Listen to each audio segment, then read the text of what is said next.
nuestros compañeros, José Miguel Ángeles, compañero de maestría, con un trabajo llamado El trasfondo religioso de la crítica kierkegaardiana a la ironía romántica. Creo que cambió de nombre y cambió de tema. Ah, ¿verdad? ¿sí? Sí. Bueno, O sea, yo creo me que pareció no le hace y que él lo diga, sí. Ok.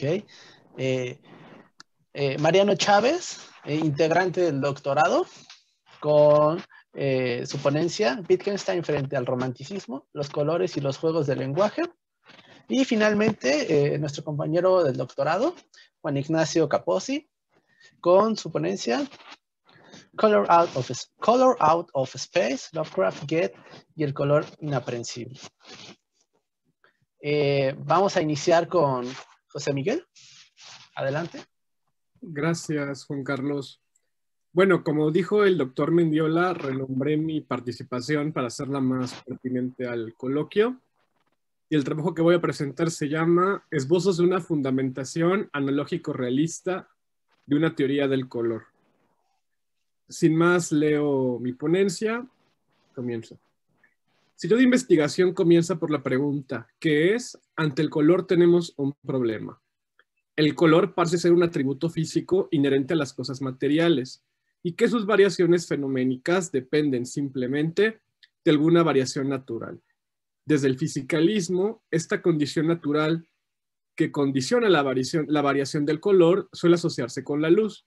Por lo tanto, es precisa la existencia de un sujeto cognoscente capaz de percibirla, así como sus codificaciones sensoriales, y por lo tanto, los colores.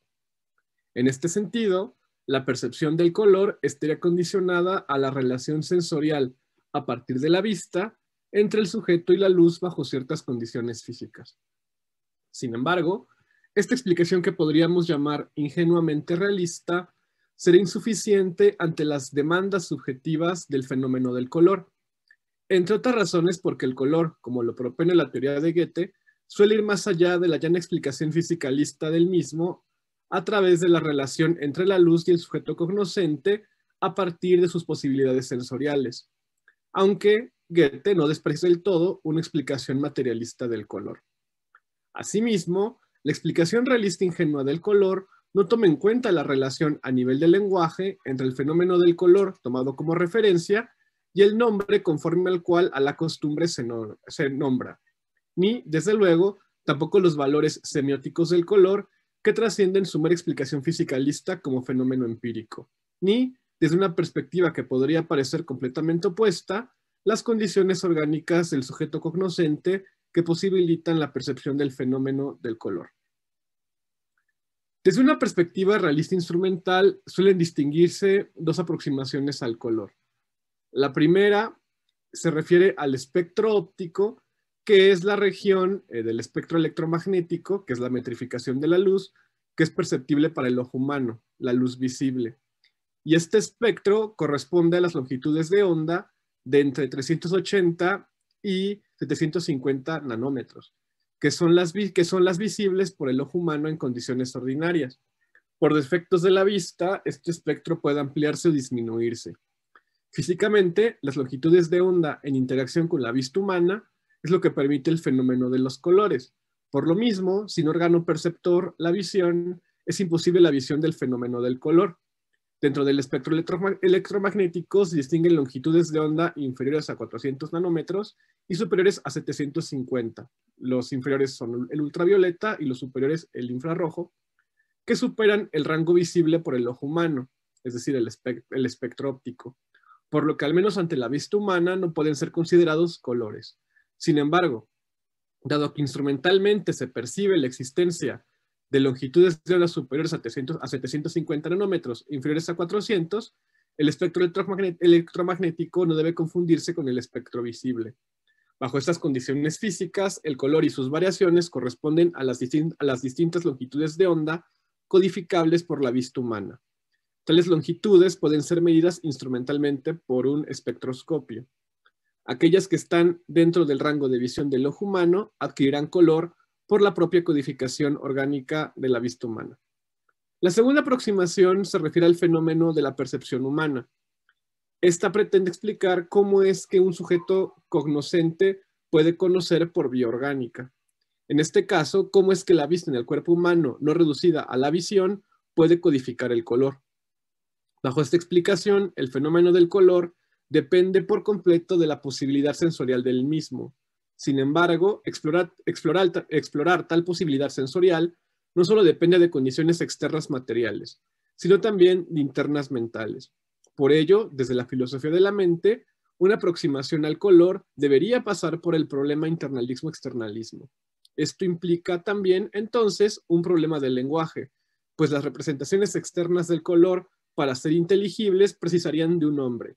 Sin embargo, el fenómeno del color también posee una dimensión estética, que tiene que ver con su armonía lumínica, combinación y simbólica a partir de la asociación de ciertos colores con ciertas emociones, condiciones, situaciones, etc. Mismas que, bajo la explicación instrumental del color, parecen ser contingentes. Sin embargo, una explicación subjetiva del color no podría condenar simplemente el fenómeno de la asociación del color a la contingencia o al gusto. Una teoría del color tampoco puede reducirse a la explicación física del espectro óptico. Su realización precisa también tomar en cuenta elementos lingüísticos, estéticos y hasta psicológicos. Una teoría del color, si se considera integral, también debería juzgarse según sus aplicaciones, que encontramos, por ejemplo, en las artes plásticas, en el diseño, en el marketing, etc. Problemas, ese es el segundo apartado, problemas sobre la teoría del color. La teoría del color de Goethe. Johann Wolfgang von Goethe postuló una teoría del color que pretendía ser integral, es decir, que intentaba explicar este fenómeno más allá de las posibilidades fisicalistas, por ejemplo, de la teoría del color de Newton. Goethe, sin embargo, parece que no descartaba por completo los aspectos físicos del fenómeno, pues reconoce, al iniciar el estudio de los colores, que habría que hablar sobre todo de la luz, aunque, dice, ya se ha dicho tanto acerca de la luz que parece improcedente repetir lo dicho o tantas veces ya repetido. Y agrega, hemos dado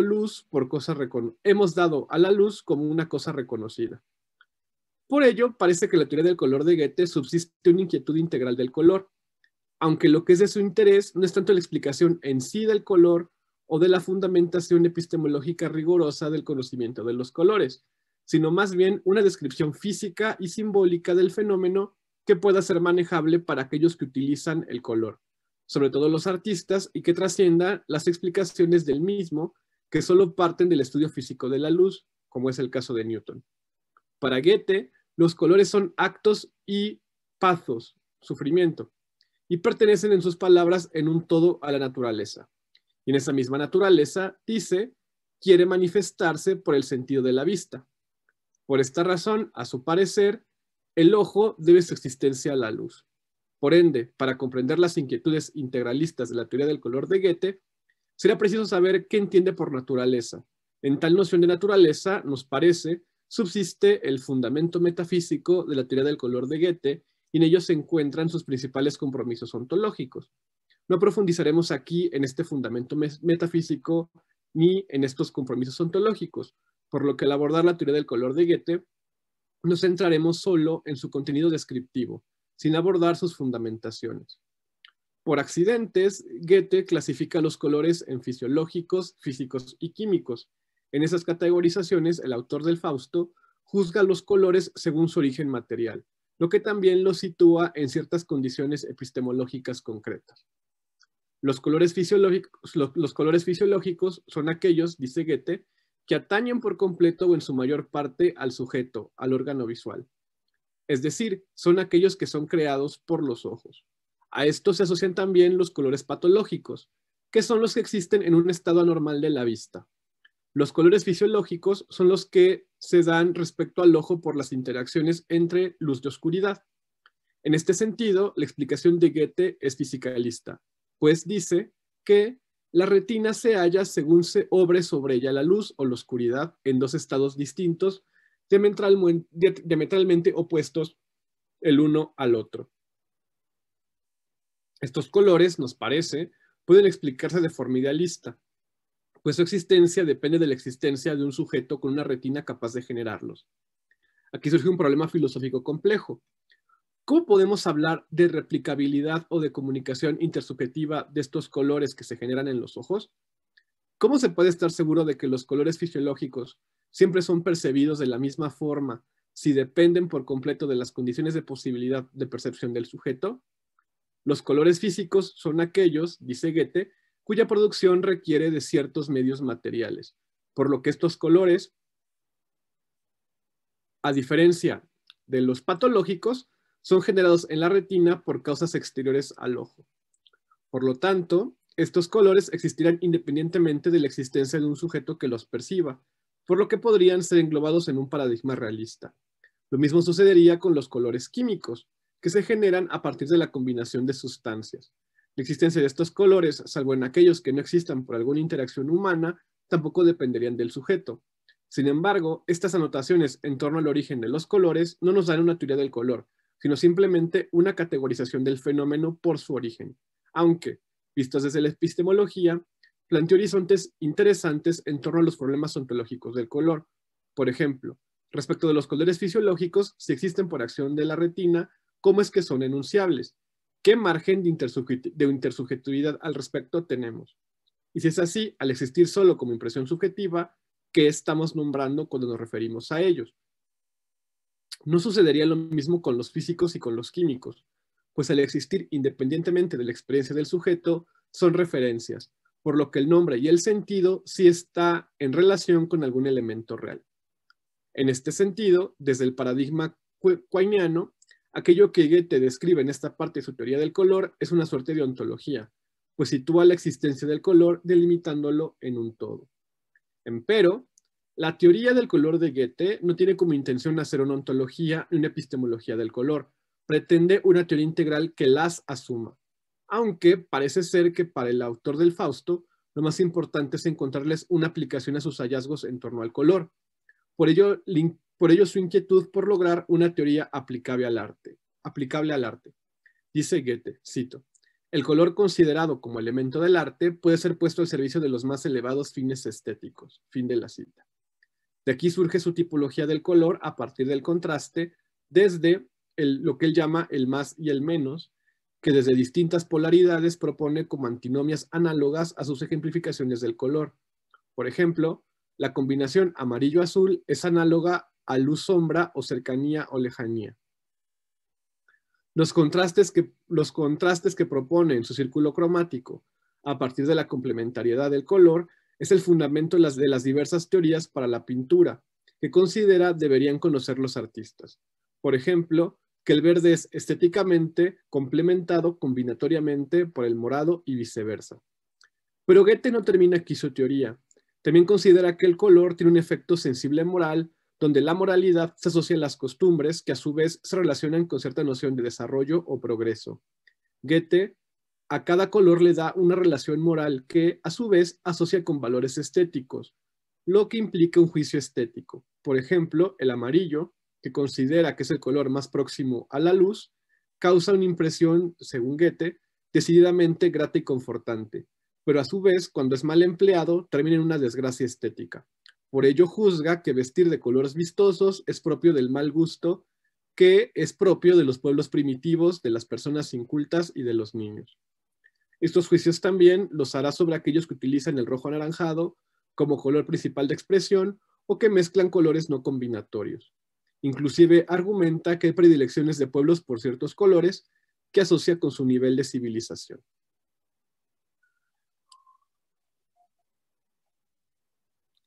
Segundo apartado, la psicología del color y la estética. Esta tipología del efecto sensible moral del color parece ser el fundamento de la llamada psicología del color, que parte de tal principio que asume la existencia de una relación entre la percepción del color y la conducta, lo que ya se asume también en la teoría del color de Goethe. Esta psicología del color, por ejemplo, tiene grandes aplicaciones en el marketing. Y tal como lo hace Goethe, asocian un concepto a un color, por ejemplo, el rojo al amor, lujurio velocidad, el amarillo a la competencia o felicidad, el blanco a la paz o a la pureza, o el rosa a lo femenino y el azul a lo masculino. ¿Cuál es el fundamento de tales asociaciones?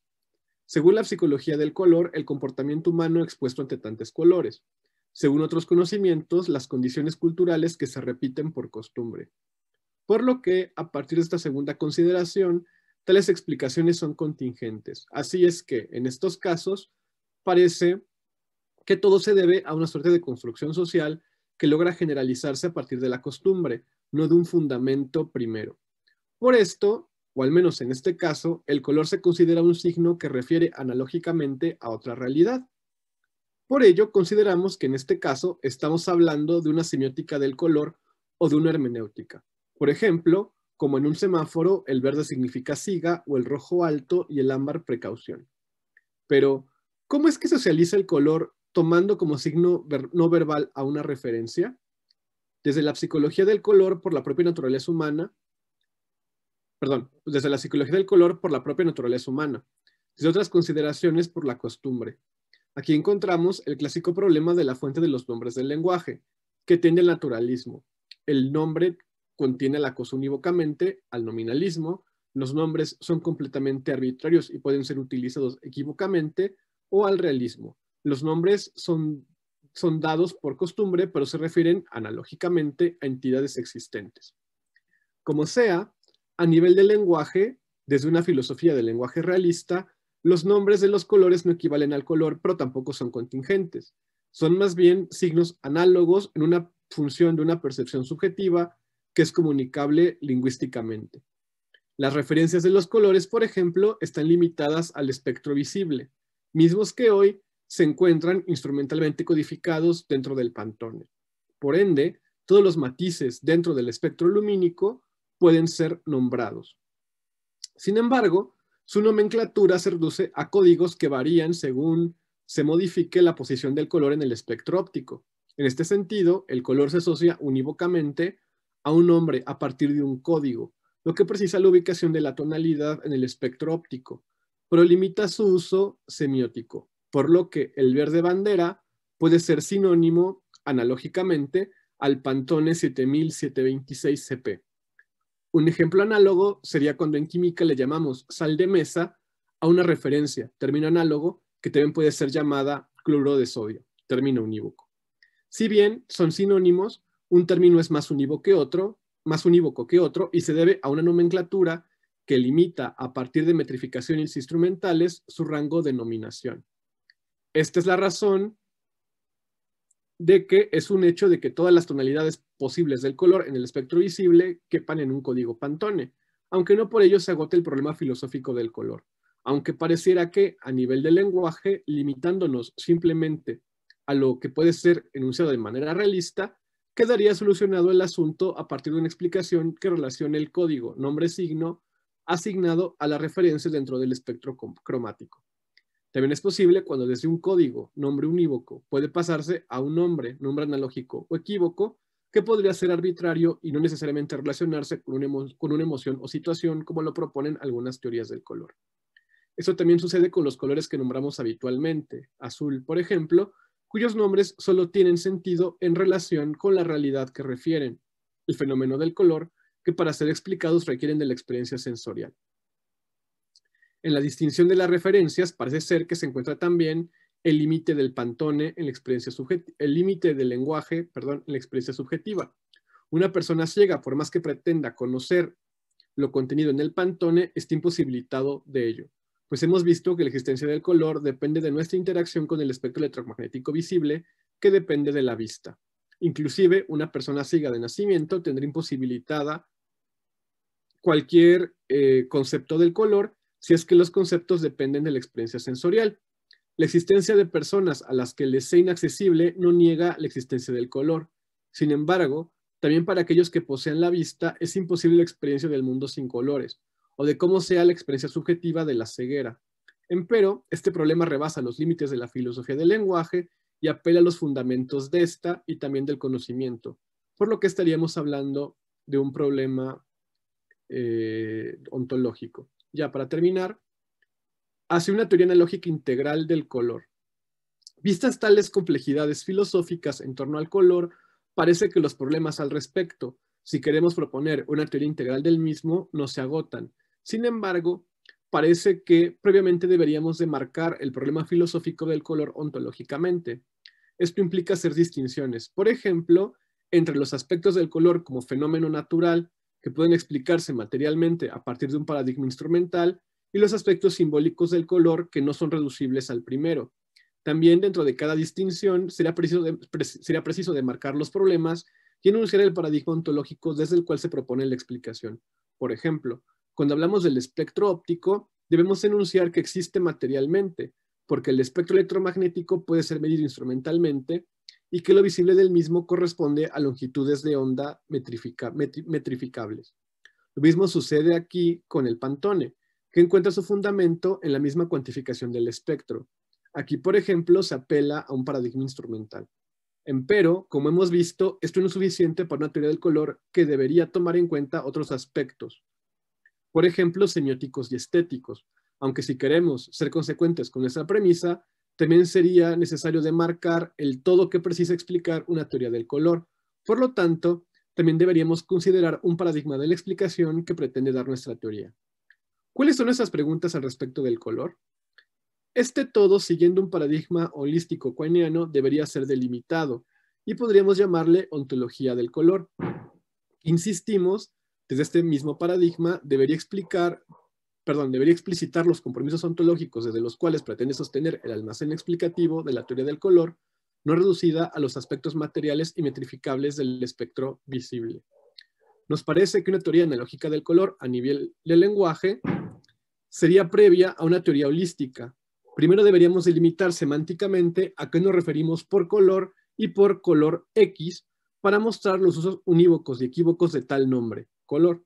Por ejemplo, lo empleamos unívocamente cuando apelamos a un código del Pantone y lo utilizamos analógicamente, por ejemplo, cuando decimos que algo es de como color hormiga o equívocamente cuando decimos que una persona es de color. El uso analógico del nombre color, sin duda, debe de valerse de recursos como la metáfora, que depende de referencias empíricas para que haga sentido su afirmación, pues debe considerar tales condiciones si se pretende un mensaje intersubjetivo. Sean innegables en la experiencia común de ambos elementos involucrados en ella. Por ejemplo, en el nombre verde bandera, no solo tiene sentido si no se tiene experiencia del color verde. En este caso, el nombre verde bandera refiere metafóricamente al verde de la bandera de México. Este nombre no tendría una referencia clara en países donde no existe un color verde en la bandera. Y el verde bandera de México sería distinto al verde bandera de Bangladesh o inclusive al verde bandera de Italia. Por estas razones pragmáticas es que una teoría analógica del color debería aprender a demarcar todos los aspectos que cubre el nombre, lo que implicaría un ejercicio hermenéutico concreto. En este caso, como ejercicio de interpretación, nos referimos al uso del nombre color analógicamente, cubriendo los casos en los que se utiliza el nombre, comprensión, sin apelar a la realidad física que representa su referencia. Esto implica entonces que la comprensión de aquello que se pretende explicar cuando hablamos de una teoría del color depende del sentido en el cual se utiliza el nombre color. Una teoría holística del color sería la suma de todos estos usos particulares para tener una mayor comprensión de aquellas referencias que nombramos con este nombre. Quizás el principal problema de estas consideraciones es que dependen por completo de un esquema realista que asume al color como una entidad cognoscible independientemente del sujeto. Si el color es visto netamente como un concepto que subsiste en la mente del sujeto cognoscente, su realidad depende de otros aspectos, que evidentemente no pueden ser englobados en este paradigma. Muchas gracias.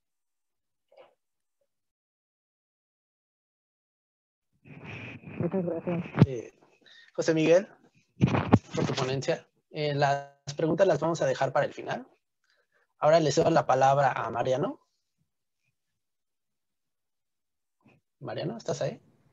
Sí, gracias, Juan Carlos. Ok, adelante.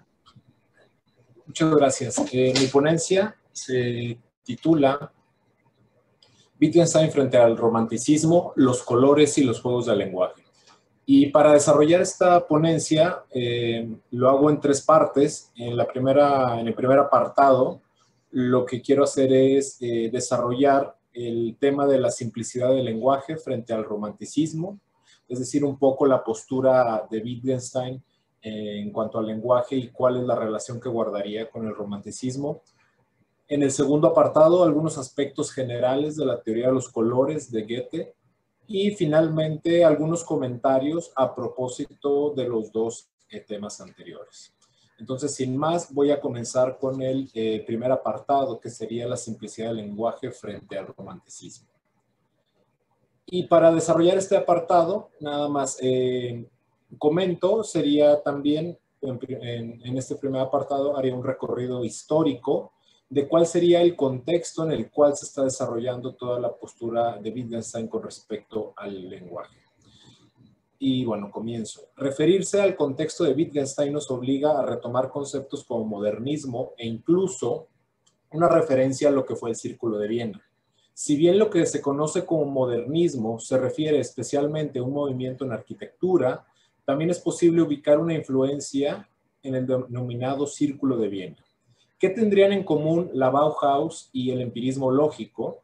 Y aquí hago una cita de David Edmonds, que dice: el empirismo lógico y la Bauhaus eran almas gemelas, deseosas de romper lo viejo y reemplazarlo por lo nuevo con los pies en la tierra. No respetaban la tradición, veneraban la ciencia y abrazaron el progreso. Cierro la cita. Así pues, dos primeros elementos histórico-filosóficos que marcan el contexto de Wittgenstein son la veneración por la ciencia y el rechazo a la tradición, de modo que la recepción del Tractatus, o lo que se conoce como el primer Wittgenstein, tendrá lugar bajo estos parámetros de aceptación y exclusión. Estos dos elementos podrían ser sintetizados en uno solo: el rechazo a la metafísica, toda vez que este campo de conocimiento será identificado con la ornamentación y la multiplicación de entes sin necesidad alguna. Es el Círculo de Viena quien en su manifiesto convocan a una revaloración de Leibniz, Hume, Comte, Mach, Einstein, Russell, y Wittgenstein a este propósito afirma: como los líderes representativos de la concepción científica del mundo, se refiere a ellos como líderes representativos de la concepción científica del mundo, y donde se concluye que la concepción científica del mundo sirve a la vida y la vida la recibe. Nadie como Wittgenstein, a pesar del rechazo a la metafísica, para responder de forma contundente a este manifiesto. Dice Wittgenstein a propósito del manifiesto del Círculo de Viena: solo porque Schlick no es un hombre común, la gente debe cuidar de no dejar que sus buenas intenciones lo vuelvan ridículo a él y a la escuela de Viena que él dirige con su jactancia. Cuando digo jactancia, me refiero a cualquier tipo de postura de autosatisfacción. Renuncia a la metafísica, como si fuera algo nuevo.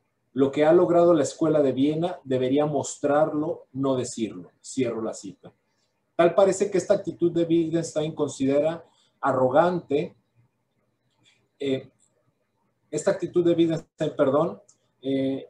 considera arrogante a esta, es la que estaría detrás, de lo que serían los apuntes sobre los colores, donde lo que encontraremos es una actitud semejante en algunos puntos a la que tiene Goethe con respecto a la postura de Newton.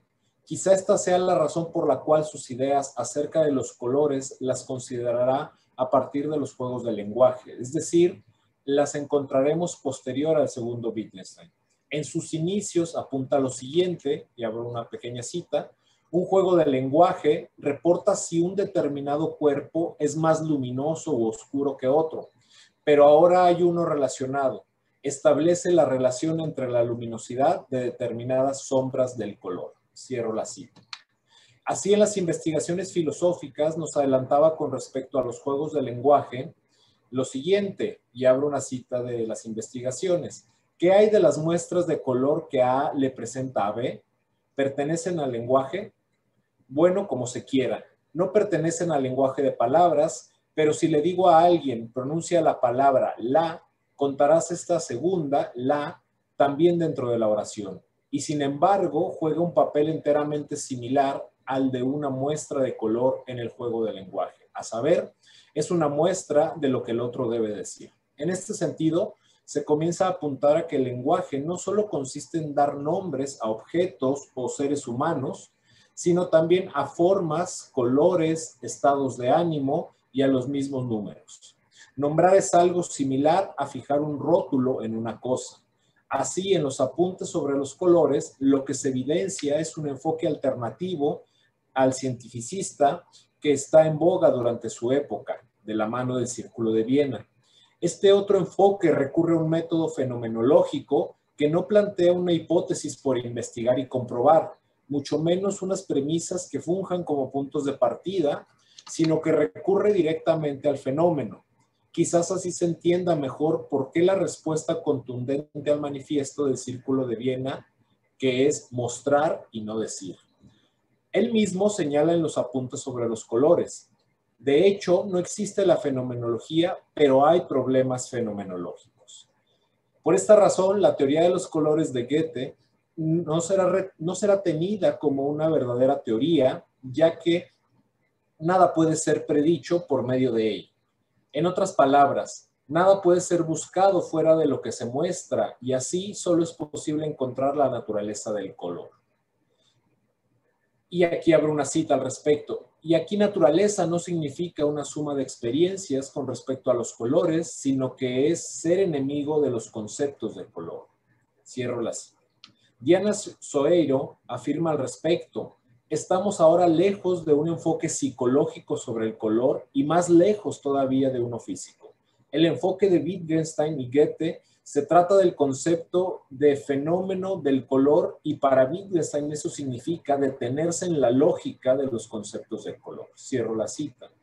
De aquí que el enfoque fenomenológico frente a los colores no sea en sí mismo hacer fenomenología, sino mostrar el fenómeno. Por ello, el trabajo de Goethe sobre los colores le parece ideal para explicar el fenómeno cromático y no la veneración por la ciencia del Círculo de Viena. Así, al abordar los colores como problemas fenomenológicos, habría que entenderlos como fenómenos de una doble vertiente, de experiencia y de lógica, siendo que el filósofo solo habría de mostrarlos y no de decirlos. Por ello, se trata de buscar la lógica de los conceptos de color y no en la teoría del color. Su inclinación a tratar el fenómeno cromático, no desde el enfoque tradicional científico, es porque entiende que el color es un fenómeno tan rebelde, siempre cambiante y aparentemente poco científico. La lógica del concepto de color es mucho más complicada de lo que parece. Y ahora paso al siguiente apartado, que sería algunos aspectos generales de la teoría de los colores de Goethe.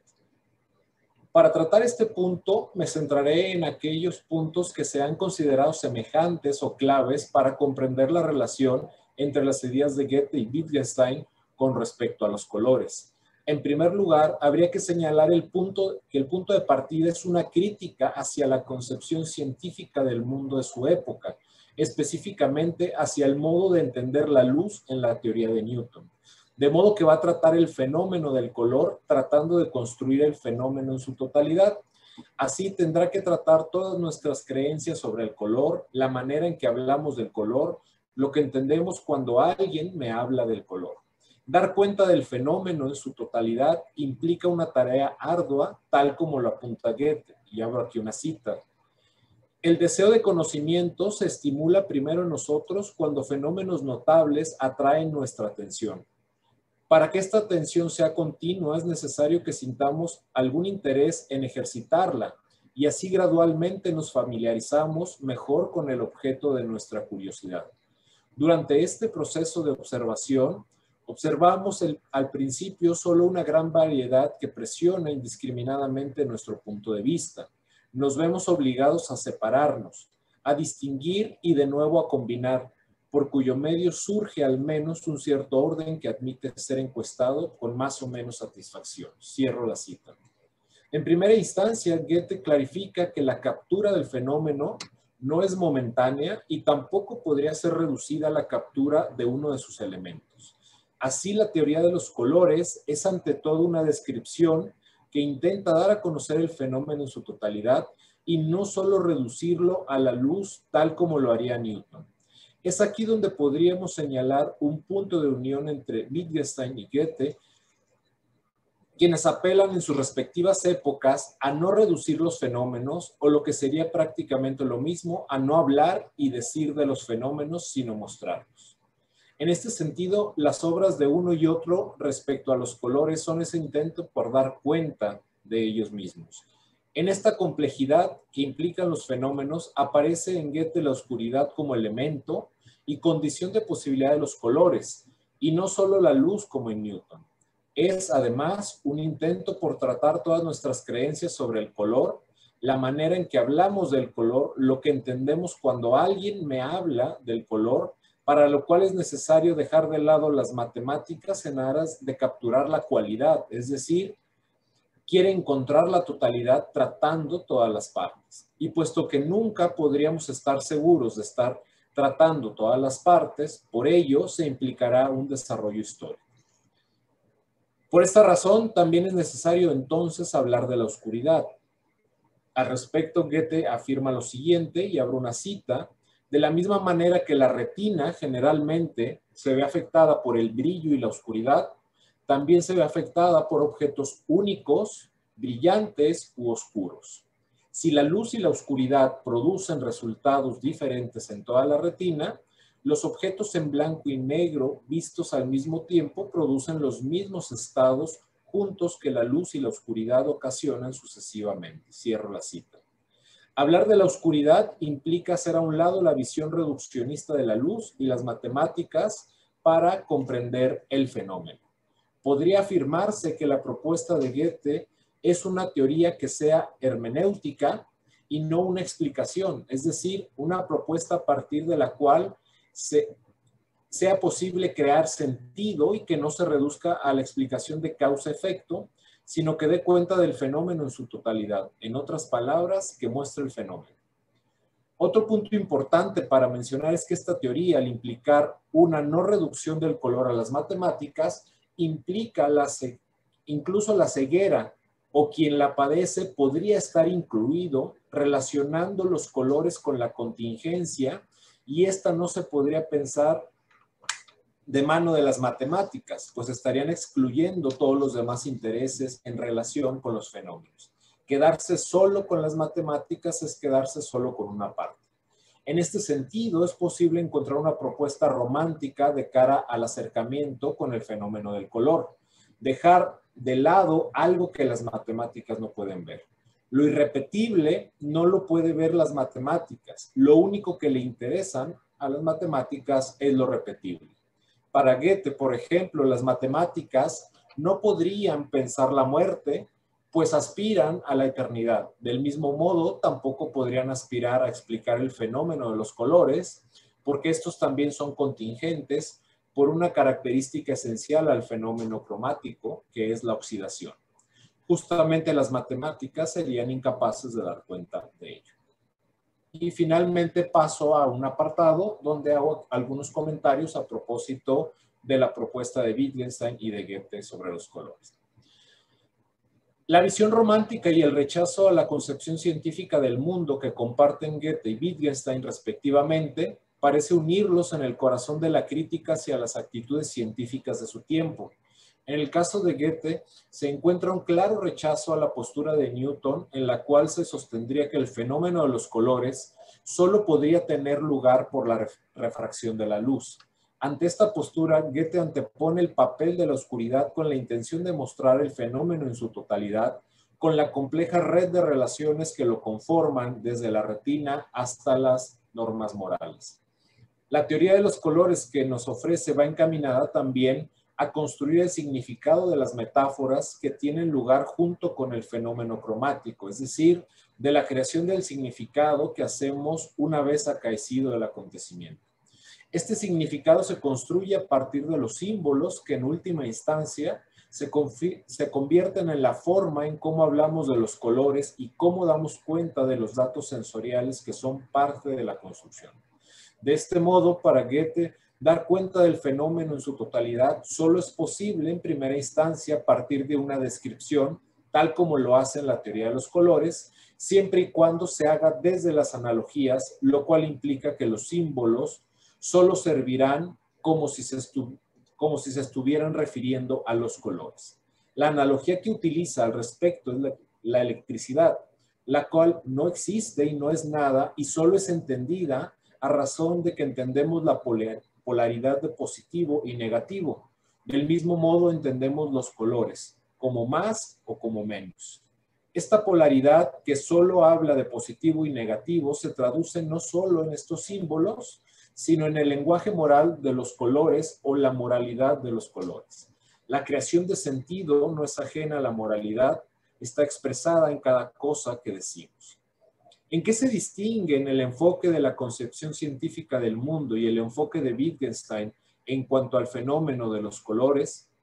Para este último, al igual que Goethe, el fenómeno cromático será producto de la luz y la oscuridad, de modo que la característica esencial que enfrentan ambos es que comparten la idea de que el fenómeno cromático es complejo y que lejos de hablar de él hay que mostrarlo.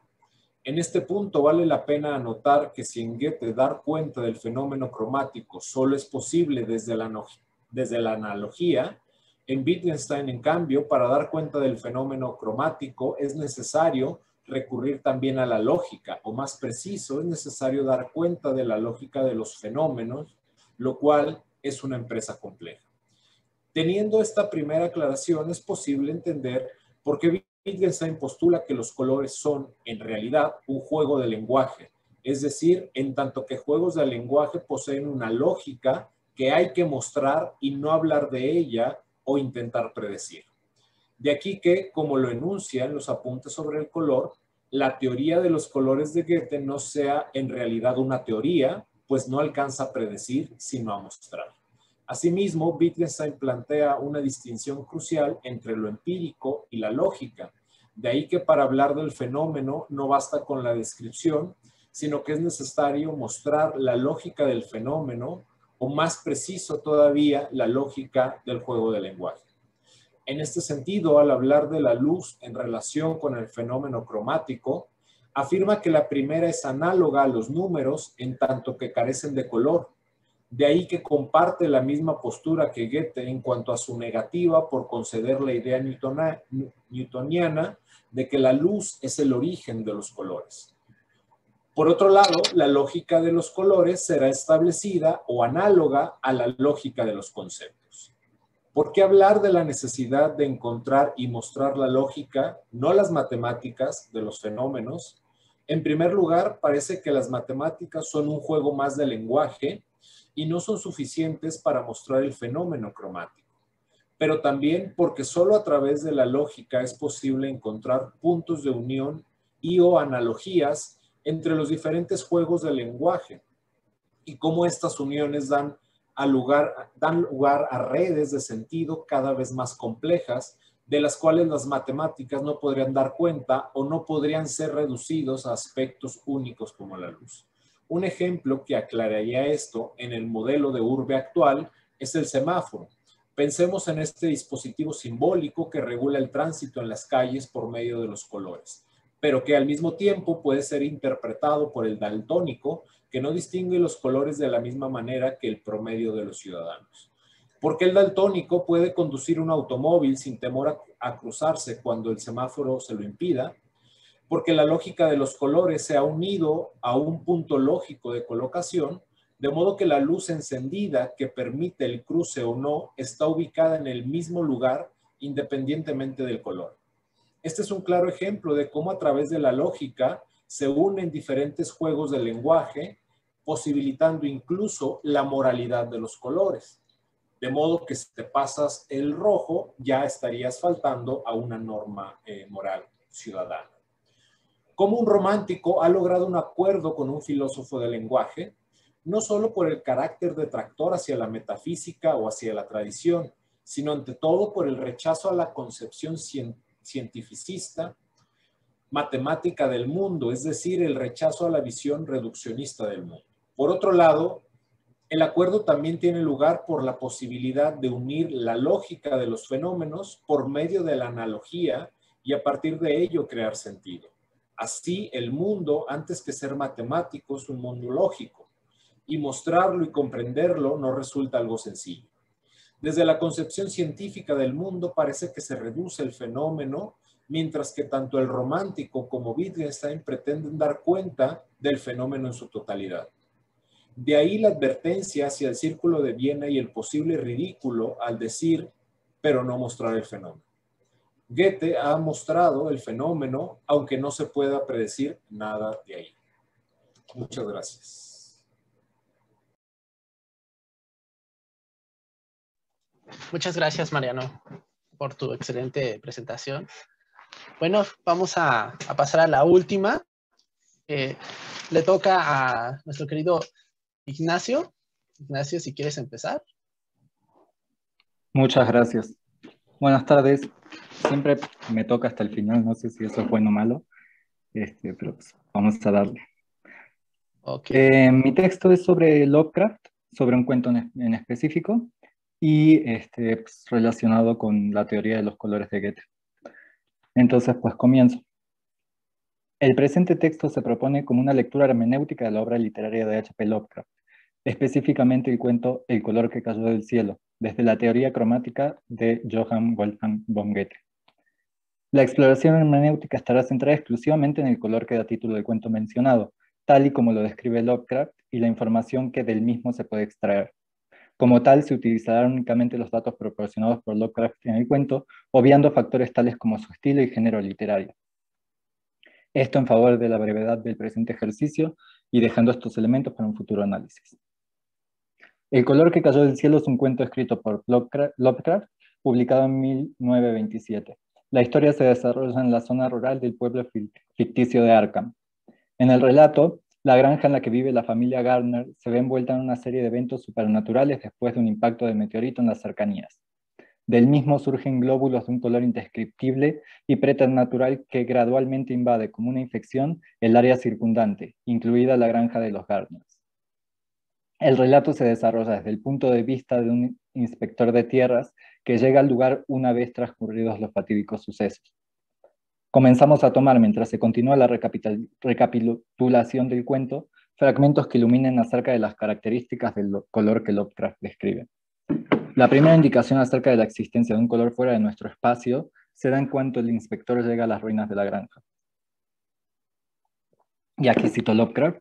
Mientras caminaba apresuradamente vi los ladrillos y piedras derrumbadas de una vieja chimenea y un sótano a mi derecha, y las fauces negras de un pozo abandonado cuyos vapores estancados proyectaban extraños efectos con los matices de la luz solar.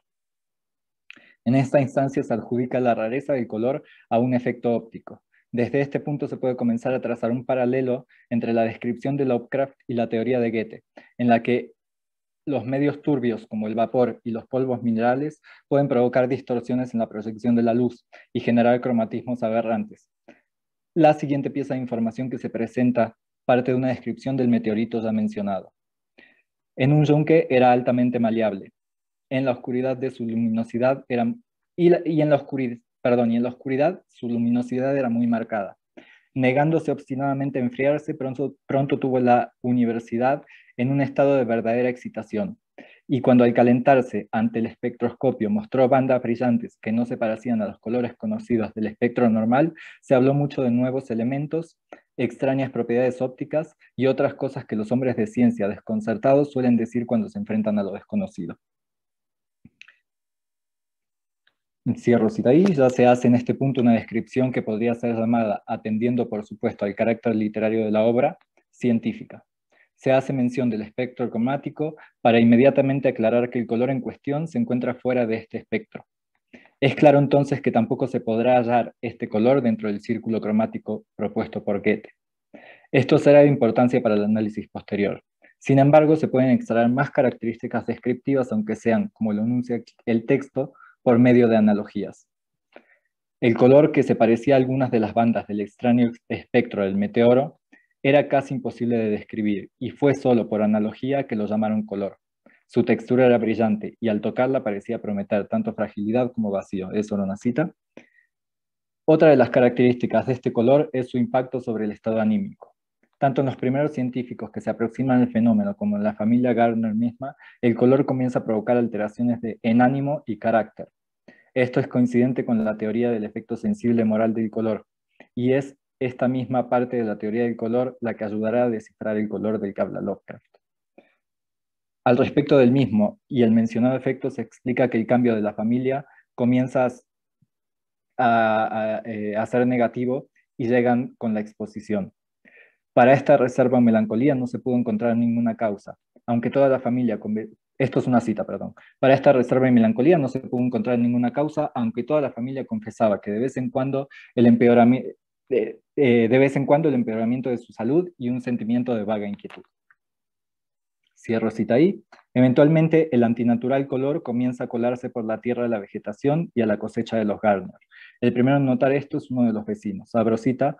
Stephen Rice había pasado por la granja de Gardner una mañana y la había notado que los coles asomaban entre el barro junto al bosque al otro lado de la carretera. Nunca antes se habían visto cosas de tal tamaño y tenían colores extraños que no se podían expresar con palabras. Este color, en sus variadas tonalidades, comienza a tomar toda la vegetación. Además del cambio cromático, produce aberraciones físicas y degeneración del sabor. Los vegetales comienzan a crecer de forma que excede su naturaleza. Al pensar en las características del material del meteorito, su calor y color fuera de este mundo, las siguientes palabras de Goethe serán de utilidad. Abro cita. Huelga decir que en un plano general, el calor influye sobre el tamaño de los seres, el desarrollo de su forma y la riqueza del fenómeno cromático. Cierro cita. En este caso, todos los factores parecen estar corruptos. Al surgir el color en los alrededores de la granja, específicamente en el pozo de agua de la familia Gardner, al imbuirse en la tierra y a través de ella en toda la vida natural de la región, comienzan a notarse las consecuencias, hasta que tanto el mundo animal como el vegetal ha desbordado la contención de la naturaleza. Abro cita. Era la vegetación. Todos los árboles del huerto florecieron con colores extraños, y a través del suelo pedregoso del patio y los pastos adyacentes brotaron crecimientos extraños que solo un botánico podría conectar con la flora propia de la región. Cierro cita ahí. La armonía natural que tiene el cromatismo se ve perdida en el relato de Lovecraft. Como explica Goethe, es la capacidad del hombre de relacionar el color que ve en su campo exterior con el cromatismo que genera en su interior la que produce esta armonía. El hecho de poder reconocer el color en el exterior trae una conclusión al círculo cromático. Abro cita. Los colores que percibimos en los cuerpos no son para el órgano visual algo extraño que suscita en él placer, sino que el órgano está en todo momento en disposición para producir por sí mismo colores, y queda gratamente impresionado cuando desde fuera le es ofrecido algo adecuado a su propia naturaleza, cuando su definibilidad es definida significativamente en un sentido determinado. Es justamente esto de lo que carece el color que se presenta en las tierras de los Gardners: definibilidad. No puede ser aprendido. Ahí mismo reside el terror propuesto por Lovecraft. El color que cae del espacio no tiene un nombre, elude descripción. No se lo puede ubicar en el círculo o en el espectro cromático, y este es el origen de su antinaturalidad. Es un color que no se mezcla con los demás, que entre lo que queda de la vegetación provoca un contraste. Y abro cita ahí. No se veían por ningún lado colores sanos, excepto en la hierba verde y el follaje, pero habían en todas partes esas variantes frenéticas y prismáticas de algún tono primario subyacente y enfermo, sin lugar entre los tintes conocidos de la tierra.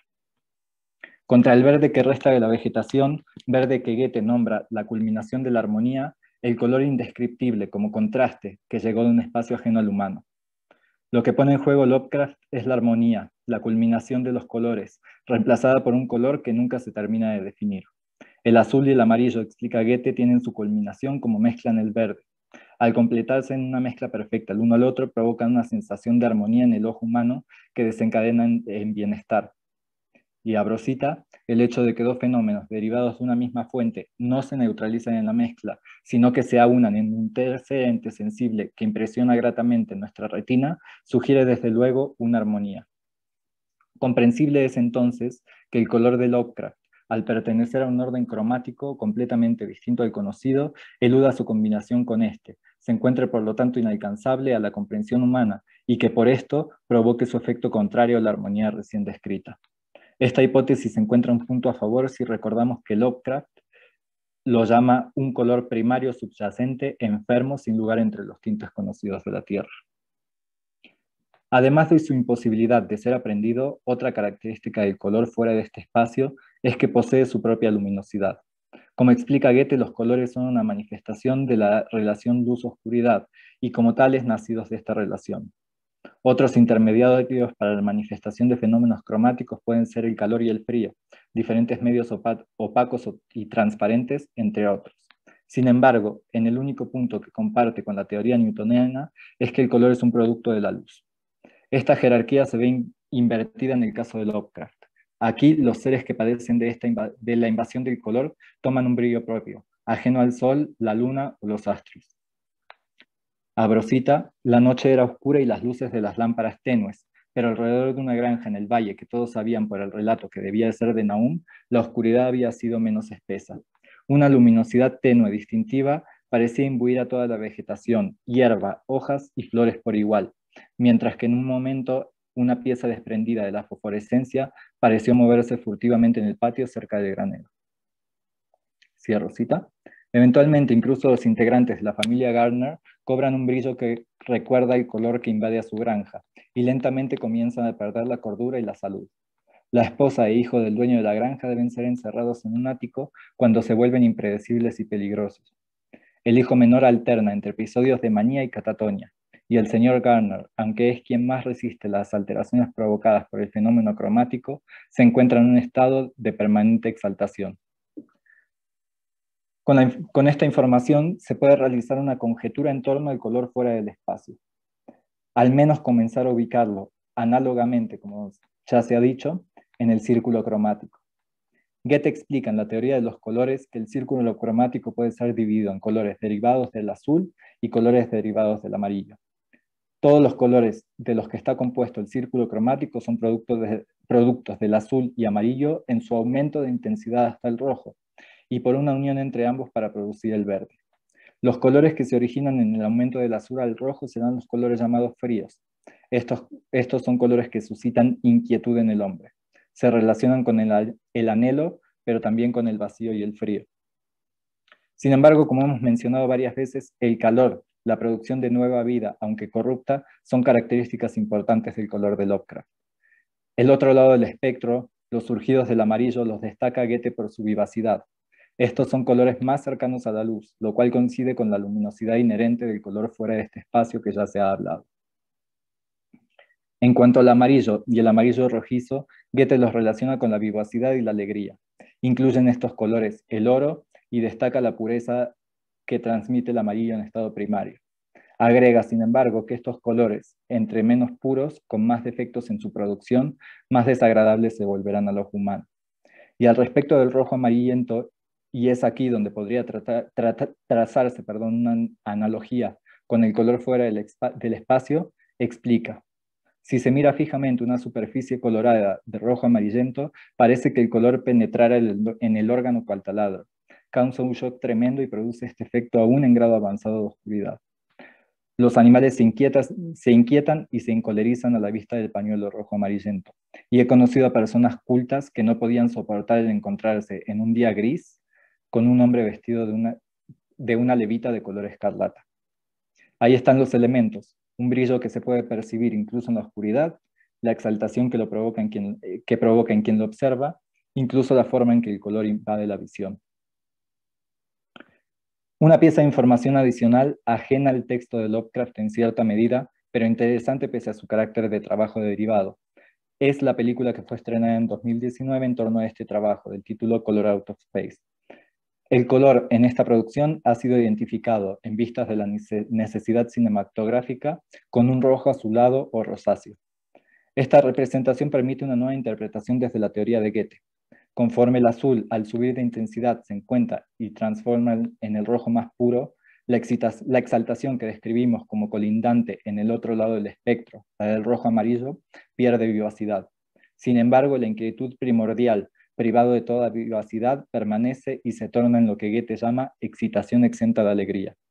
No es de extrañar que en el relato de Lovecraft, al final de todos estos sucesos, la explosión cromática, lo que se siga es la desintegración de todo lo afectado en cenizas que se describen una y otra vez como grises. El gris es justamente lo indefinido. Para Goethe es eso que nunca permanece. Si se lo presenta junto a las sombras, tomará un color claro. Y lo opuesto pasará cuando esté con un tono claro, y lo opuesto pasará cuando esté combinado con la luz. Finalmente, y para atender al aspecto de un color fuera del espectro cromático, el color fuera del espacio puede ser un color que aún no se alcanza a descifrar, pero que se intuye. No se puede capturar sino por analogía. Reside más allá de la frontera de lo natural y se intuye como cualquier descubrimiento futuro. El uso del color de Lovecraft es casi místico. Como lo explica Goethe, y abro cita, se comprende que el color es también susceptible de interpretación mística, pues como el esquema en que puede representarse la diversidad cromática sugiere circunstancias primarias tanto a la mente humana como a la naturaleza, no cabe dudar que pueden usarse sus relaciones a modo de lenguaje también en los casos en los que se quiera expresar circunstancias primarias que no se destacan en la mente con idéntico poder y diversidad. El matemático aprecia el valor y la utilidad del triángulo y el místico le rinde culto. Muchas cosas pueden ser esquematizadas por el triángulo, entre ellas también el fenómeno cromático, en forma que por duplicación y enlace se obtiene el antiguo y misterioso hexágono. El color de Lovecraft provoca horror por ser lo que está más allá de lo conocido, fuera de nosotros. Eso que está en juego excede la comprensión humana y se encuentra en la frontera mística que separa lo natural de lo que espera ajeno a nuestro espacio, lo inaprensible.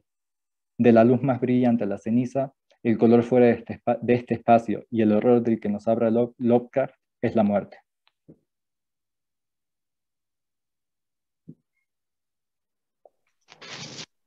Muchas gracias, Ignacio, por tu maravillosa exposición. Ahora comenzamos con la ronda de preguntas. ¿Quién quiere hacer una pregunta? ¿No? Yo quiero, bueno, pero no puedo levantar la manita porque... adelante, adelante. Bueno, mi pregunta sería para la ponencia de José Miguel. Y bueno, primero que nada, gracias sobre todo por la primera parte, porque creo que aclaras, haces una discusión que nos permite de alguna manera, lejano al siglo XIX, de repente aterrizar el problema del color un poco más acercado a lo que tenemos y poder compararlo con lo que dice Goethe. Entonces, pues gracias por eso. Y bueno, yo quería preguntarte, tú terminas hablando de una especie de ontología del color en la cual dices, bueno, habría que tomar todos los fenómenos en cuenta.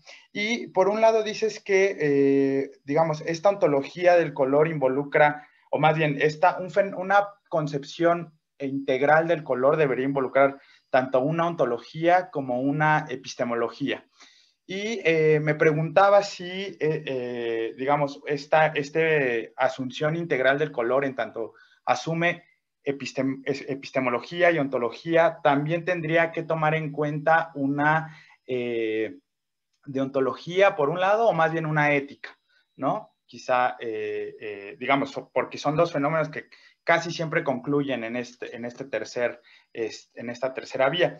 Y en ese sentido, digamos, sí, y creo que lo mencionaste un poco en esta idea de lo sensible y lo moral, preguntaría, y me causó mucha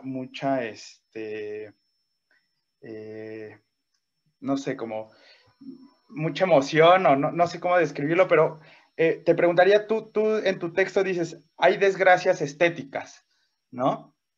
Y yo preguntaría si, digamos, una desgracia estética, de acuerdo a lo que tú estás plasmando en tu texto, llevaría a una desgracia ética, ¿no? Mira, te agradezco la pregunta, Manuel. Es una pregunta muy, ¿cómo llamarla? Muy puntual. O sea, creo que estás manejando una cosa que yo cuando lo estoy escribiendo estaba pensando todo el tiempo, porque Goethe sí sugiere eso. O sea, si le hacemos caso a Goethe, esto que tú afirmas sí se ve ahí en su teoría. Entonces, si queremos seguir jugando con su teoría del color, pues tendríamos que al final concluir con una cuestión ética o moral. Y yo como lo pensaba, primero es que tenemos que hacer una demarcación del problema. O sea, por eso yo enfatizaba mucho en el uso del nombre color y qué se nombra y de los usos de la palabra color, porque si lo utilizamos de una manera completamente equívoca, nos perdemos. Entonces, yo creo que la cuestión ética al respecto del color, pues de ahí tendría que partir. O sea, por ejemplo, cuando hablamos de desgracias estéticas, yo lo hacía más bien citando a Goethe cuando cree que las combinaciones o las complementaciones de los colores pueden ser terribles, ¿no? Y en la teoría del color, aquí al final creo que caemos en un problema que es muy complicado para la epistemología, que es la cuestión del gusto. O sea, creo que si queremos explicarlo de una manera conclusiva, unívoca, es muy complicada, y por eso yo apelaba más bien a la analogía o a este tipo de cuestiones más hermenéuticas para poder dar cuenta de ello y no solamente quedarnos en lo subjetivo. O sea, yo creo que, y aquí no me metí en esto porque no me daba tiempo, pero yo creo que la fenomenología schelleriana, por ejemplo, en este sentido nos tendría muchísimo que decir para ver inclusive si en la teoría del color, o más bien si a partir de la teoría del valor de Scheller se puede seguir una teoría del color que complemente la cuestión de la integralidad, sobre todo con el uso de los colores. Pero si vamos allá, digamos, si vamos de una manera más de las costumbres, me parece que sí es claro que hay una moral del color, ¿no? O sea, como hay una moral estética. Y por eso pues hay colores solemnes, ¿no? O sea, hay patrones de conducta y de asociación del color muy determinados. Por ejemplo, el uso del color negro, ¿no? En un traje, por ejemplo, ¿no? O la solemnidad de ciertos colores, inclusive hasta de usos cotidianos, ¿no? Como esta frase que tenemos de el que quiere azul celeste que le cueste, pues porque el azul históricamente ha estado asociado a la monarquía, al poder, ¿no? Entonces yo creo que todas estas cuestiones caben y el reto, al menos desde esta ontología del color que yo propongo, quizás de una manera muy delimitativa, pues es ver los usos, los casos y a partir de ahí hacer una generalización. Ok, muchas gracias, José Miguel. ¿Alguien más? ¿No? A ver, Janet, adelante. Sí, no sé qué hice con las reacciones. Bueno, la pregunta que yo quiero dirigir es hacia la conferencia de Mariano Chávez, de Wittgenstein y Goethe. Por lo que entendí, los dos autores refieren al color como un problema de lenguaje. Y en este sentido, Wittgenstein lo que hace o lo que pide es un mostrar y no un decir. Entonces trata de mostrar un fenómeno. Y un fenómeno que solo a través de la lógica sea posible encontrar puntos de unión analógicas entre diferentes juegos de lenguaje y cómo estas uniones dan lugar a redes de sentido cada vez más complejas de las cuales las matemáticas no pueden dar cuenta. Y yo me quedo con la última frase que leíste, que dice, Goethe ha mostrado el fenómeno aunque no pueda predecir nada de ahí. Entonces, si esto es así, mi pregunta va sobre si es que los colores se entienden por lenguaje y por eso es necesario mostrar el fenómeno y por esto no se puede predecir. Mi pregunta es, entonces, subyace, ¿por qué no hay una relación directa con la realidad? Y realmente estos dos autores entonces solo están tratando de dar cuenta de la construcción del significado. O sea, no muestran una relación directa con la realidad y entonces lo que hacen es demostrar solo la relación en torno al lenguaje. Eso es lo que yo quería preguntar. Muchas gracias. Muchas gracias, Janet. Adelante, Mariano. Gracias, Janet.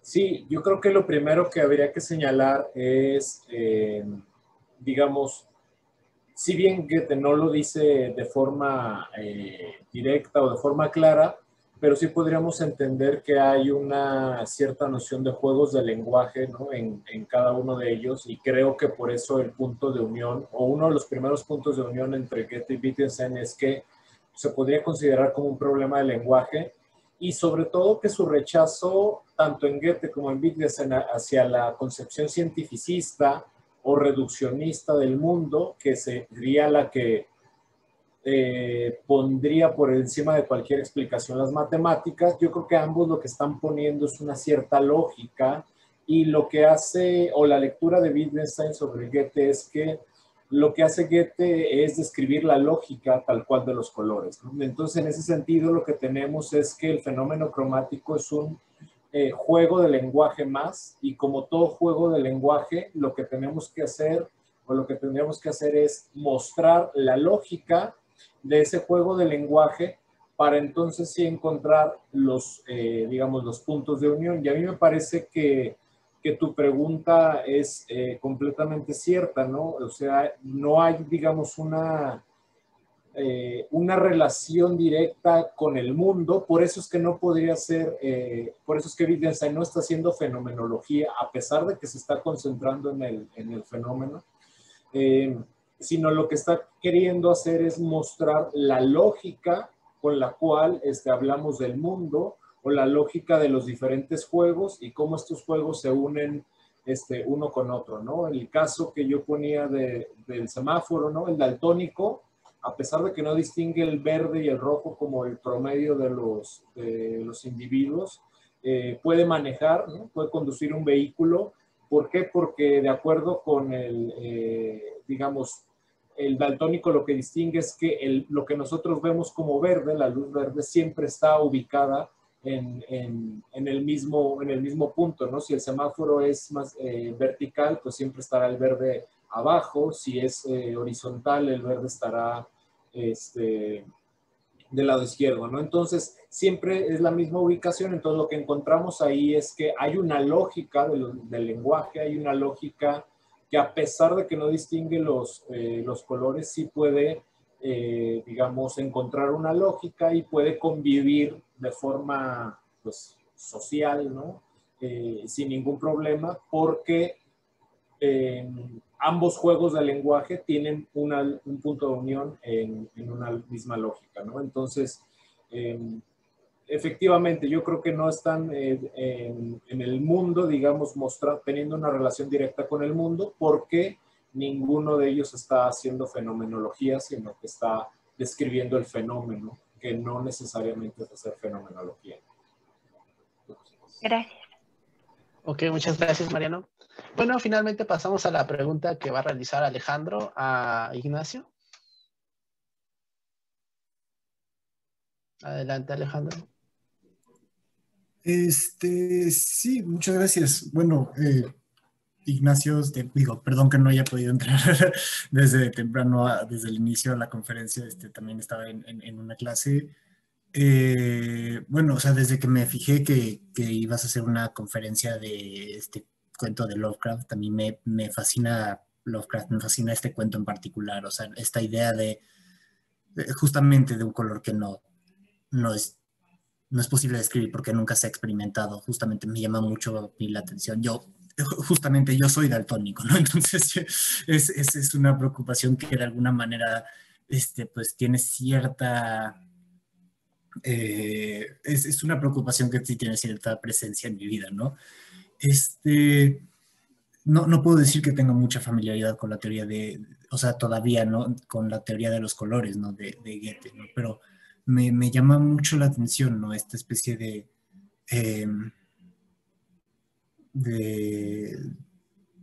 conjetura, de deducción, ¿no? Tratando de averiguar, pues bueno, tal vez no podemos ver el color, ¿no? Pero qué tipo de sensación, ¿no? O sea, produciría, ¿no? O de acuerdo con las sensaciones descritas, nos produce, ¿no? Y que justamente, pues, este otro color, o sea, tu conclusión de que de alguna manera es la muerte, es esta otra cosa como totalmente otro, radicalmente otro, justo, o sea, recuerdo, o sea, en el cuento de Lovecraft, que hay, me parece que es cerca del principio, donde se está describiendo un cielo, el cielo, ¿no? Y el cielo estrellado, ¿no? Y donde normalmente muchos autores describirían un cielo estrellado que, en donde se experimenta lo sublime, ¿no? Esta sensación de, wow, ¿no? Que más bien es un cielo estrellado completamente frío, ¿no? Indiferente, ¿no? Si no hay tal vez una como cuestión si no está como tal vez expresando cierto absurdismo, ¿no? Lovecraft con esta descripción del color, cierta tendencia nihilista, tal vez, ¿no? O sea, creo que esa es la pregunta, ¿no? Que ahorita puedo, pues, que se me ocurre que formular, ¿no? Sí, estoy muy de acuerdo. O sea, sí hay como una cuestión nihilista ahí atrás. De hecho, o sea, todo como lo mencioné al final, todo como que se encamina a una extinción, ¿no? O sea, por más que haya como una explosión antes, se encamina a una extinción. Es muy interesante el uso de Lovecraft. Yo digo, diferentes como son ciertos puntos que les encuentro en común con Poe, del uso de la naturaleza, ¿no? Porque pues, en todos los cuentos de Lovecraft tiene un papel importantísimo. El agua, los truenos, la cuestión como dice él, que bueno, él lo retoma también de Shakespeare, pero la cuestión del blasted hearth, de este como baldío donde hubo una explosión y todos los árboles están quemados. Y creo que es parte de esta cuestión que pues eso sí es muy de Lovecraft, de la cuestión cósmica, ¿no? O sea, de la cuestión de siempre contraponer. Yo, de hecho, eso me lo evadí para esta exposición, pero la cuestión de contraponer, bueno, tú sabes, o sea, con el uso del outer space y del out of space. Entonces, una cuestión es que Lovecraft estuviera diciendo es un color del espacio del espacio exterior, pero él en realidad está diciendo que es fuera de este espacio, o sea, que está fuera de nuestro espacio físico. Entonces a mí me parece muy interesante y creo que por donde va esta cuestión del cielo, por donde va esta cuestión incluso de lo que hablábamos de lo que es Tulhu o Cthulhu, o como le quieras llamar, o sea, toda esta cuestión de los mitos va a una existencia que está más allá de la nuestra y que sí es una existencia como de un plano negativo, ¿no? O sea, de un plano donde ahí está la corrupción, de un plano donde ahí está como la fuerza de la naturaleza, de la antinaturaleza, por así decirlo, negativa.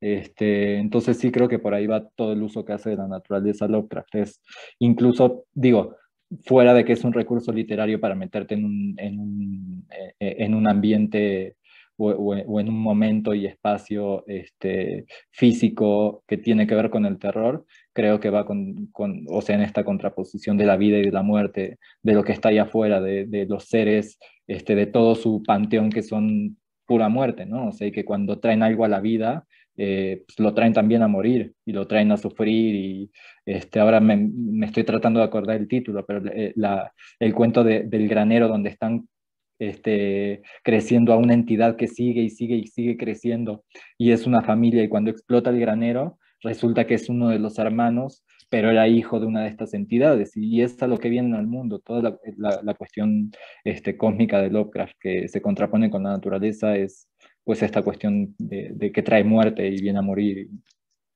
Y sí, muy nihilista el asunto, muy nihilista. Muchas gracias, sí. No sé si contesté. Sí, Sí. definitivamente Muy bien. sí. Gracias. Gracias, Alejandro. Ahora, Oralia, adelante.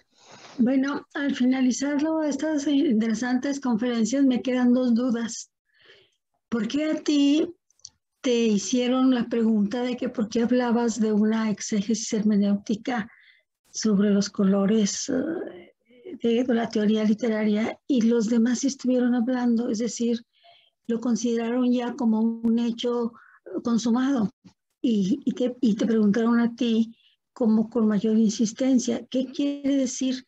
Que en el camino estamos haciendo continuamente una hermenéutica de lo que se habla, de lo que se dice, o hay algún detalle que te faltó, porque a mí no me quedaban dudas y te cuestionaron, ¿estoy en lo correcto? ¿La pregunta es para mí o para Ignacio?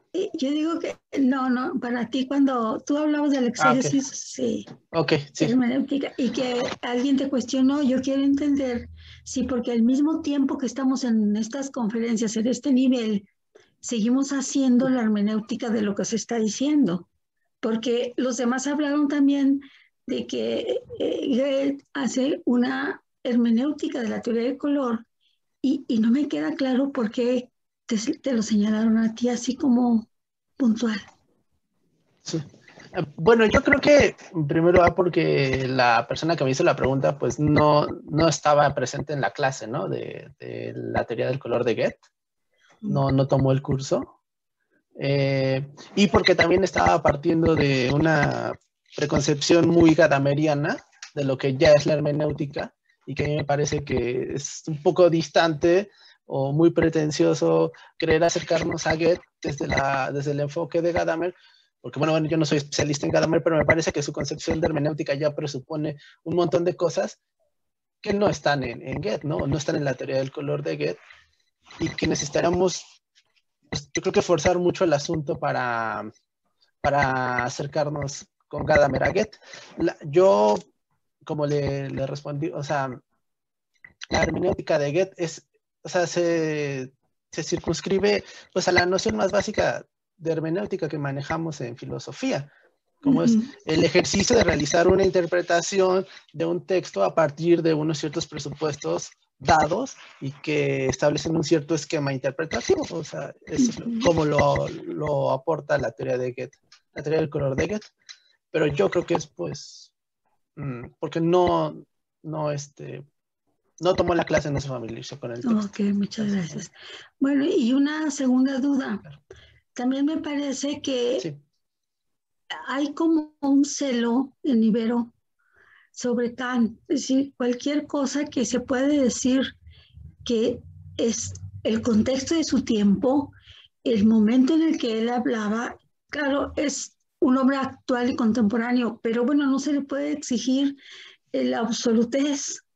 Entonces, no me parece que se afirme ahí en ese estrado kantiano por una senilidad, cuando yo creo que el único hombre del universo que se salva que no fue senil fue él, porque pues tenía una memoria prodigiosa, es decir, se sabía todas las calles de su pueblo y no se le pasaba nada de la armazón de sus teorías. Entonces, cuando te alejas un poco, como ahora yo lo estoy por circunstancias de salud, y luego encuentro a los jóvenes y de pronto sí los encuentro kantianos, pero a veces demasiado kantianos y no dicen un toque de que, bueno, la cuestión de la mujer y algunos excesos, bueno, pues sí, fueron un momento histórico que le tocó vivir, porque en una ocasión a Javier Prado yo le preguntaba eso y se molestó el grupo donde hicimos esa reunión y entonces yo me quedé con esa herida, entonces no me quiero volver otra vez tocando a Kant. ¿Por qué no decir que fue una cuestión histórica, momentánea, efímera, que ahora lo estamos viendo como todos los años que ya pasaron? Perdón, y un detalle más. Ayuki también, ella sí habló de conceptos teóricos y sí estaba ella fundamentando, pero tal parece que a los filósofos se nos va lo que es la comunicación, así entre comillas, lo sociosemiótico. ¿Cuántos elementos no hay del mundo animal que los percibimos a diario? Seamos o no biólogos, etcétera. Y sí me parece que a veces son muy intransigentes y se pueden, una persona tan joven puede, no sé, es como cegar un momento en el que ella estaba segura y las preguntas que hizo también están del lado de lo feminista. Cuando a la chica que habla del gatito le dice, bueno, ¿y qué pasa con ella? O sea, casi no habló de ella. Entonces el feminismo, el problema es esa pasividad. Y pues no sé si alguien me quiere dar una opinión. Gracias. ¿Puedo contestar parte de? Gracias. ¿Sí? Adelante. Pues yo como que desde la anterior pregunta como que ya quería meterme ahí. Creo que yo es algo que he notado mucho lo que comenta, y creo que las dos cuestiones, tanto lo de la hermenéutica como lo que comenta de Kant, es una cuestión justo de celo, ¿no? De celo y de esta forma que ha cobrado la academia, que es de alguna forma muy tradicional y muy cerrada y muy cuadrada. Es a mí me parece muy interesante porque cuando le hicieron a Juan Carlos la pregunta, yo me puse a pensar y dije, híjole, ¿yo cómo contesto esto? Porque incluso yo abro mi ensayo hablando de hermenéutica. Y pues eso, o sea, a mí me tomó esa abstracción, o sea, pensar que no tiene que ser por el lado de la filosofía. Hermenéutica puede ser, y creo que es lo que más informa mi ensayo por mi formación académica, o sea, hermenéutica puede ser la del psicoanálisis, ¿no? O sea, Freud escribiendo de la Godiva, Freud escribiendo de Da Vinci, incluso hermenéutica, y creo que también eso está mucho en mi ensayo, es el método paranoico crítico, ¿no? O sea, de Dalí. Eso también es una especie de hermenéutica que incluso va más allá de esta cuestión académica y de esta cuestión todo el tiempo de tener como un respaldo atrás de lo que se dice. A mí me parece muy interesante eso y de hecho, o sea, eso yo lo trato en mi tesis y todo. Creo que es algo que hay que combatir muy fuerte porque pues, la filosofía, los grandes empujes de filosofía se han hecho de una manera no tradicional. Se han hecho desde lo que hoy no creemos como lo que se debería escribir en filosofía, ¿no? Desde el diálogo, desde la metáfora, desde la sátira, desde el escrito puramente experimental. Digo, hay que pensar que la filosofía nace con poesía. Entonces, justo esta cuestión y por otro lado, o sea, también está mi formación que es de una disciplina puramente no oposicionista. No se aprende por oposiciones, no se aprende por una cuestión de quién tiene la verdad o no, más allá de que luego cada quien se dedique al humanismo, al psicoanálisis, al gestalt. Se parte justo de una posición más analítica y de exploración y de análisis de perspectivas. Entonces, pues creo que ahí va mucho, ¿no? O sea, el hecho de querer tener todo definido porque, ¿qué tal que no entiendo de dónde me estás hablando hermenéuticamente? Y pues tal vez no hay que entender de dónde se está hablando hermenéuticamente, tal vez no hay que ser como dices tú, o sea, a ver, vamos a ver toda la vida de Kant y vamos a ver cómo se conectan las cosas, tal vez pues, hay que tomarse más como un clavado en los escritos, que sea hermenéutico, puramente hermenéutico y puramente,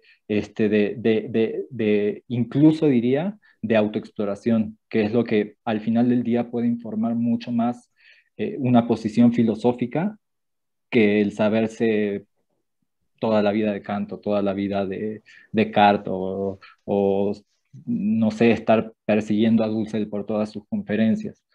No sé si me explico. Muy bien, gracias. Sí. Sí, yo tengo una pregunta para ti, Ignacio. Sí.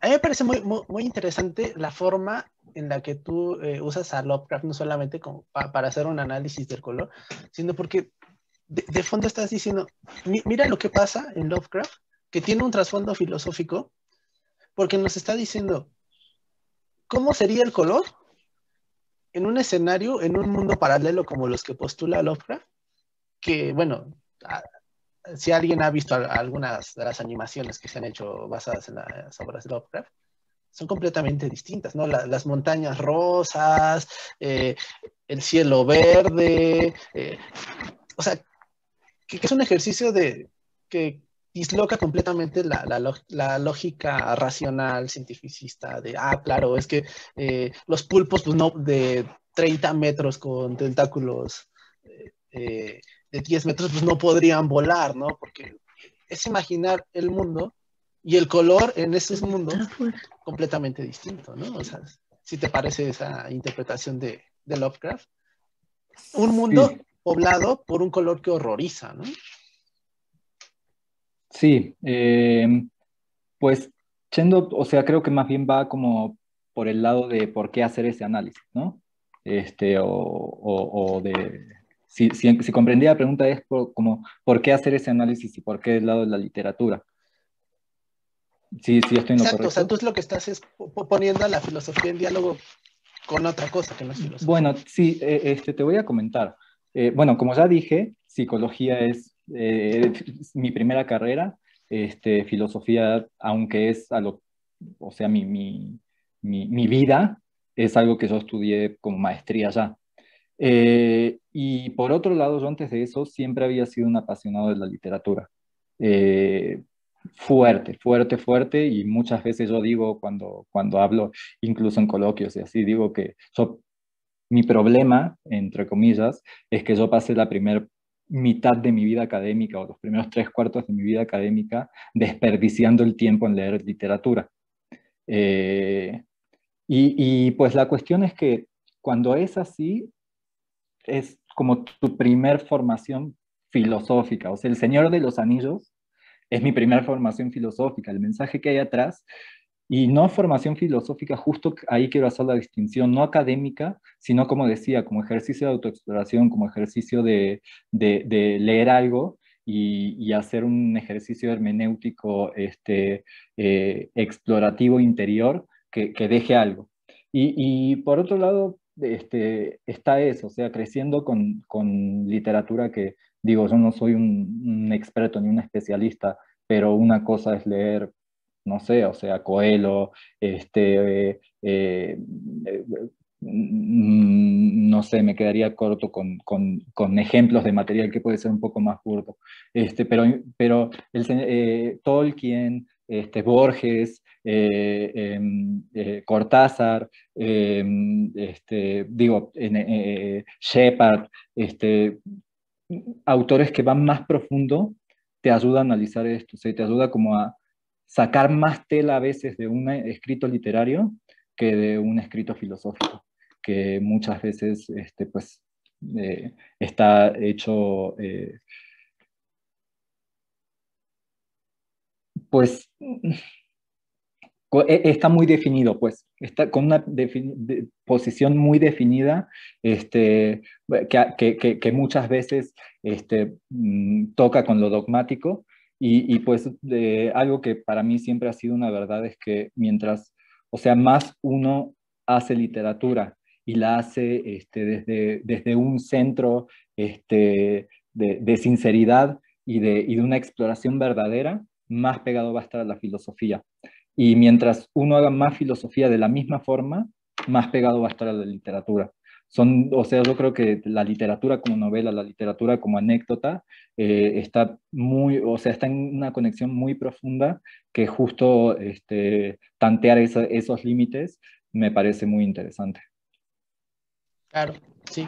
Muchas gracias, Ignacio. No, por nada. Creo que tenemos una última pregunta. Sí, adelante, Carlos.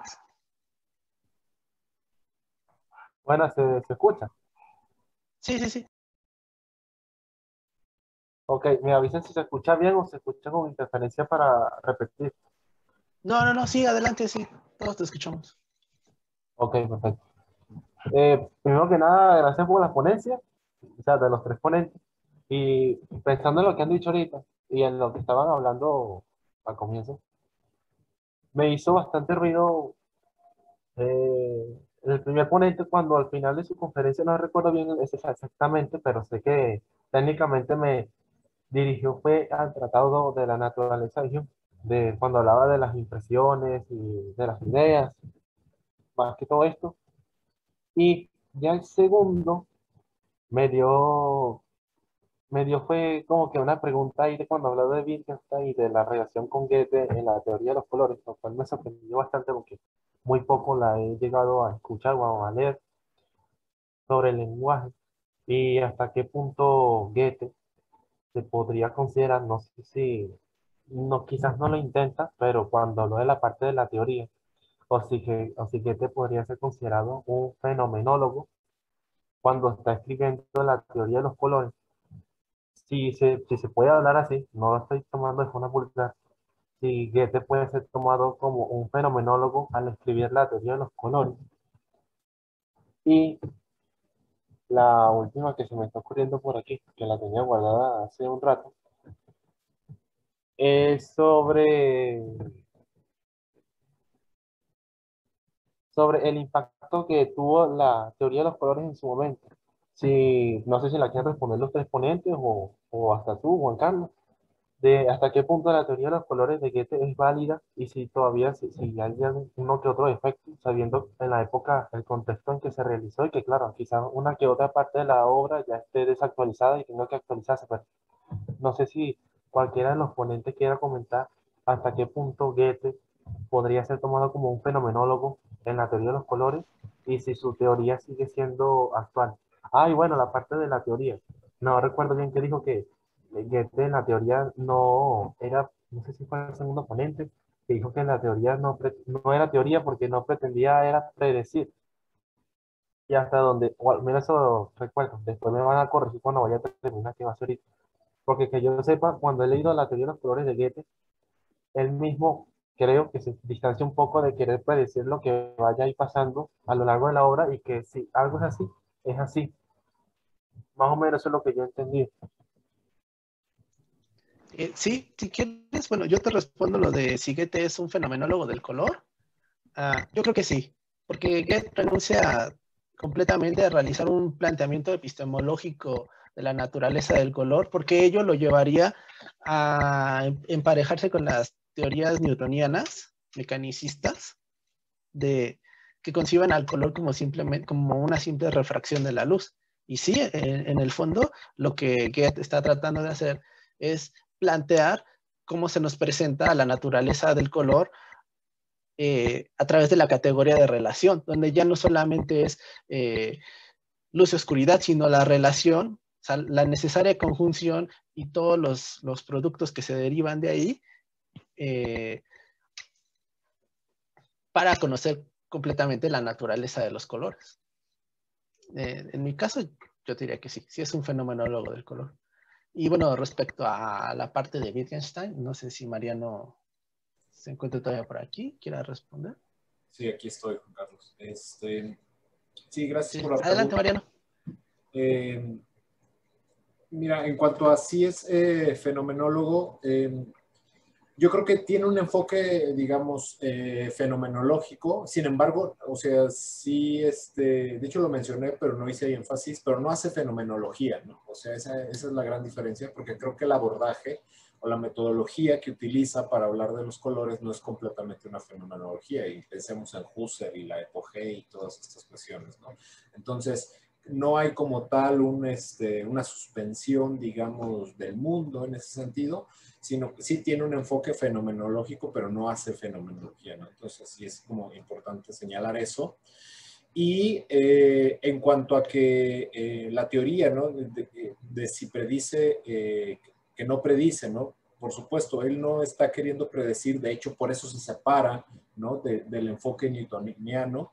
Y justamente lo que dice Wittgenstein, o la lectura que hace Wittgenstein de la teoría de los colores, es que, bueno, quizás Goethe no debió ponerle teoría porque, digamos, lo que se entiende por teoría es la posibilidad de predecir, ¿no? De predecir o de la repetición, digamos, de algún, incluso experimento, la repetición de un fenómeno, y eso solamente se daría desde una óptica cientificista o reduccionista, ¿no? Entonces, dice Wittgenstein, no debió ser una teoría, ¿no? Porque no predice, sino lo que hace es mostrar el fenómeno. Entonces, digamos, su abordaje o su metodología o su modo de trabajar no es hacer fenomenología, es fenomenológico, ¿no? Lo que hace, pero y no intenta predecir, ¿no? Y por eso, precisamente porque no predice, alcanza a describir el fenómeno y lo muestra.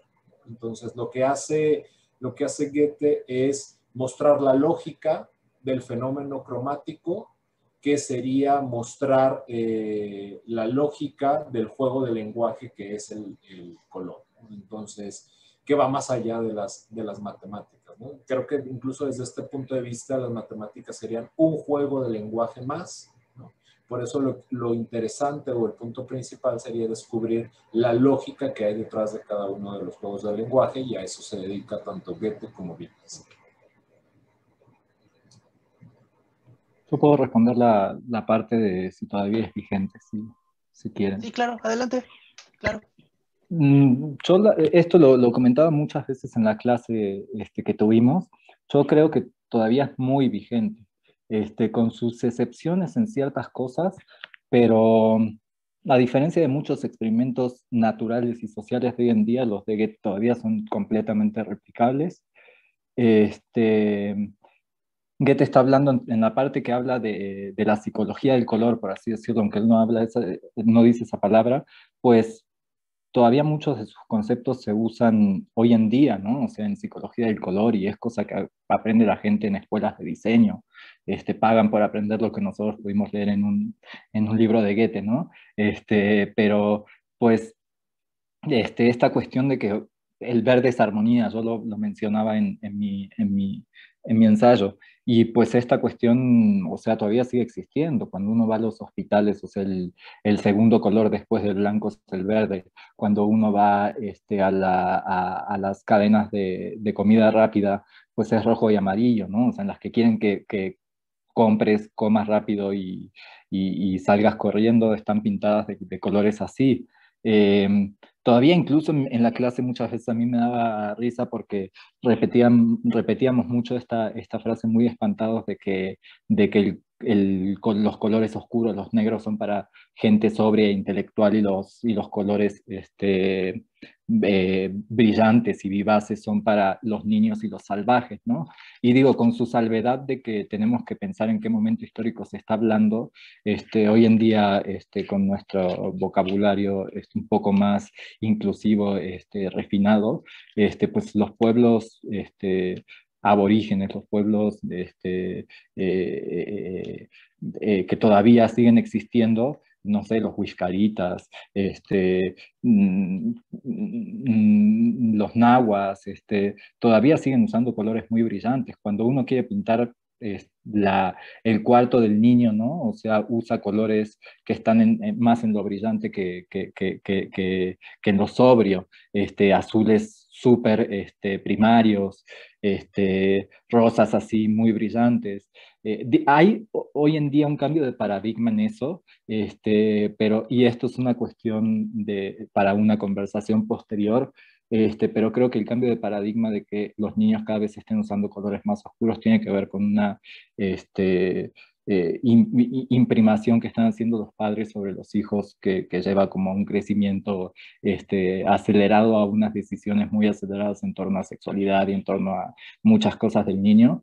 Entonces se está tratando de usar un poco más una neutralidad ahí, pero también, o sea, la cuestión de los colores oscuros. Nosotros vamos a comprar un traje Armani, a comprar vestidos de noche, y muchas veces, o sea, pues, lo que uno se encuentra son azules casi en el negro, grises casi en el negro, trajes, del negro no, porque está muy identificado con una cuestión de funeral, ¿no?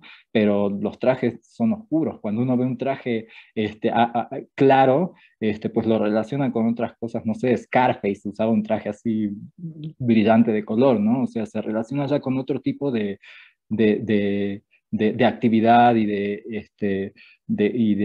negocios. Y yo creo que estas cuestiones nunca van a cambiar. Como decía en una clase, hay experimentos que se han hecho sobre aves que prefieren ciertos colores. O sea, creo que esta cuestión es una cuestión inherente al humano, que más allá de que sí está ayudada por una cuestión como la que habla Kant, de imitación, pues también hay ciertas cosas que ya tienen que ver con percepción eh, fisiológica cerebral, pues.